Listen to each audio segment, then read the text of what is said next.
Hello, I'm Heidi. I am an actress and a playwright, and I'm going to be your playwriting teacher for this next little bit of time in this kind of strange online video format. Thank you so much for joining me. I'm really excited we get to spend time together. I am filming this from my apartment in Bed-Stuy in Brooklyn, where I am sheltering in place, trying to get a bunch of my own writing done and trying to kind of crack this experiment of what this might be like to do this online teaching. So again, thank you so much for deciding to spend your time with me.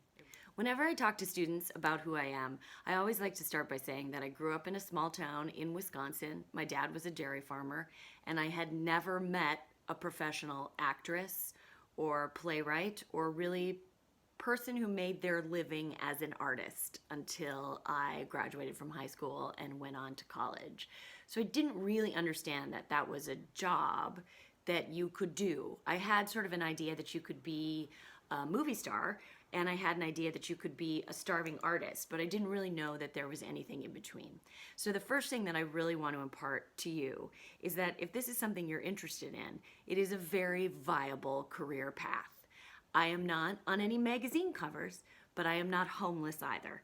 And I think it's important sometimes to sort of meet people and see that these are ways to make your living. You can have a really nice life and tell stories for a living. For me, in the last couple of weeks, I have spent a lot of time doing a few things that feel like engagement with storytelling. One, watching a lot of Netflix. Two, reading a lot of books. And three, spending a lot of time talking to my friends, connecting with people via Zoom or FaceTime or just the old-fashioned telephone. And these are all ways, of course, of engaging with stories. So let's take this first one, talking to my friends, right?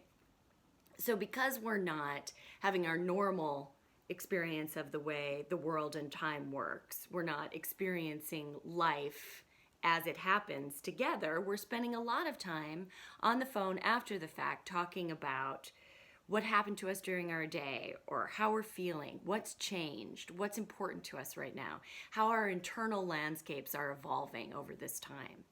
And in telling those stories and receiving those stories, we're connecting with each other, we're relating to each other, and we're finding meaning in our lives. So first and foremost, I think storytelling is an opportunity to make connection.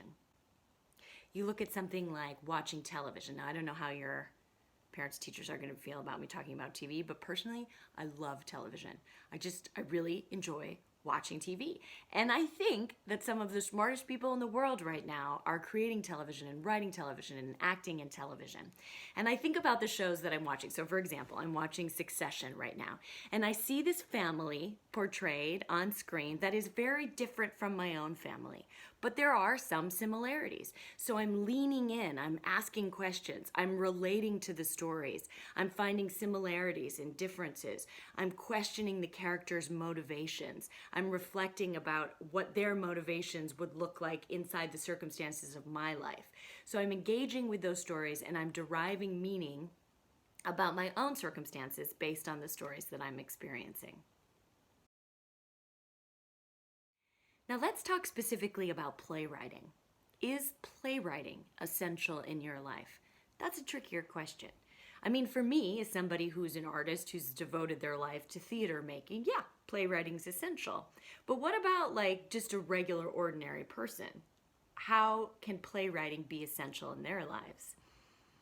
Now, I would argue that if you can write a play, you can do just about any kind of storytelling. You can definitely write a movie. You could probably totally definitely write a novel. And the reason I think this is because there are so few tricks that you can use when you're writing a play than when you're writing in those other media. For example, you don't have pages and pages of narration the way you do in a novel. You don't have exciting drone landscape shots and lush soundtracks to help you tell your story the way you do in a movie. And you don't have hours and hours of development the way you would if you were telling the story in a long-running television series.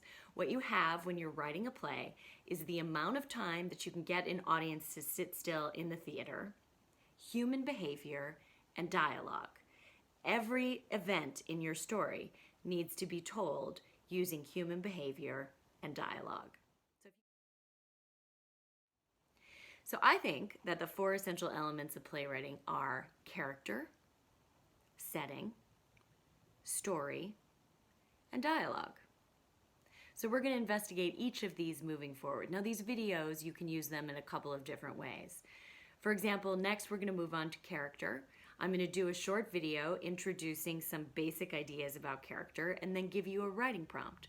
Now you can do one video and one writing prompt a day and just take your work home and do it like you would do homework.